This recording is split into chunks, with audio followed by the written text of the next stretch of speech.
Hi guys, so senior Brexiteers like Jacob Rees-Mogg, Boris Johnson, Michael Gove and others either didn't understand Brexit or knowingly lied to the public about it. I leave it up to you to decide which it is.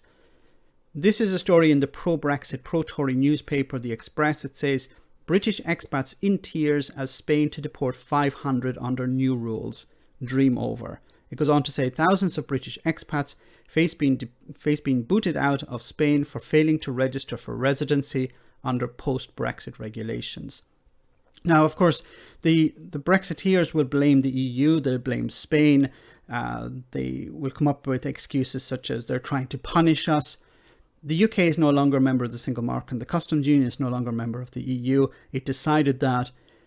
But senior Brexiteers back in 2016 had something else to say. So let's hear from Michael Gove. But before we get to Michael Gove, this is a tweet by Boris Johnson back in 2016. It says, Vienna Treaty protects rights of UK residents in France and elsewhere in EU. Brexit will make no difference. And then it's hashtag vote leave, in or out. So either Boris Johnson didn't know or Boris Johnson was lying. Which was it? But don't worry, we have someone else, maybe someone who's a bit more in the know when it comes to Brexit, Michael Gove. This was an interview, this was a talk he gave to via Sky News to the public. He was asked questions about Brexit, and one particular question relates to properties abroad. So let's hear what the question was and how Michael Gove responded to it.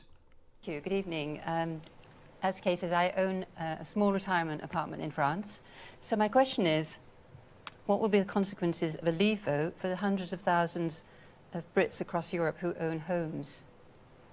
Whereabouts in France is your apartment? South of France. In the south of France. South coast. Yes. No, I've got friends who live in France as well, and one of the things is that many of them are people, or they have homes in France. Many of them are voting in favour of Britain leaving the European Union because they think it's in Britain's interests, and they also know that there are international laws and international rules that mean that if you're legally and ordinarily resident in another country, then even if your home country votes to leave the European Union, all your rights, all your privileges are carried on and are respected. So the one thing I would say to you, and indeed to everyone who enjoys living and who enjoys the prospect of retirement, which I suspect is many years hence, enjoys thinking about retirement, the one thing is that your investment will be safe and your future will be safe, whatever the decision on June the 23rd.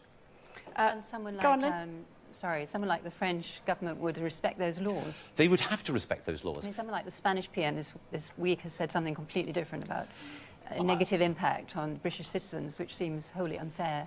I agree that there are one or two foreign politicians who have tried to play the fear card in this debate, but it's perfectly clear the legal basis is that if you're ordinarily resident and you've got the legal right and title to a property in another European Union country, then that will be respected and you can enjoy your retirement there, and I hope have the opportunity to come back and see your children in this country, and they can enjoy sharing a holiday with you. Okay. So either Michael Gove didn't understand Brexit, he didn't understand what the consequences of Brexit were, or he was lying. So which is it? I think maybe it's a bit of both. Michael Gove didn't understand, but he believed, well, it's better just to lie anyway. We'll deal with the problem later on. And people like Michael Gove, Boris Johnson, Jacob Rees-Mogg are protected financially against the consequences of Brexit. Ordinary Brits are not. So of course, he said it's a good idea for these people to vote for this situation. Now, if Michael Gove had been honest, he would respond by saying, I don't know. I honestly don't know what the consequences would be. He decided instead to take a stance by saying, do not worry, everything will be okay. Nothing will change. You're protected. Obviously, these people have not been protected.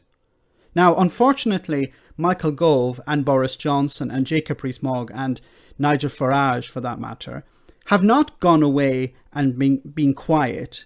They continue to broadcast their lies. They continue to go unchallenged. And their response is always, well, we knew that there were going to be some problems.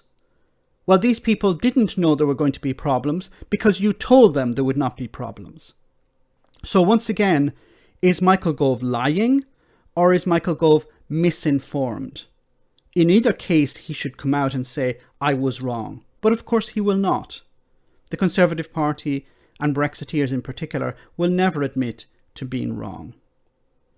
Let me know in the comments section, guys, what you think. As always, your comments are greatly appreciated. Thanks a lot. I want to say a big thank you to all of my patrons. You ensure that this channel continues to exist. I'm eternally grateful for all of your support. If you join Patreon, you will receive instant access to our Discord server, where we have both audio and video chats. You can chat with me and other patrons, where we discuss important and non-important issues. Becoming a patron per month costs about the same as a large coffee, so why not check it out?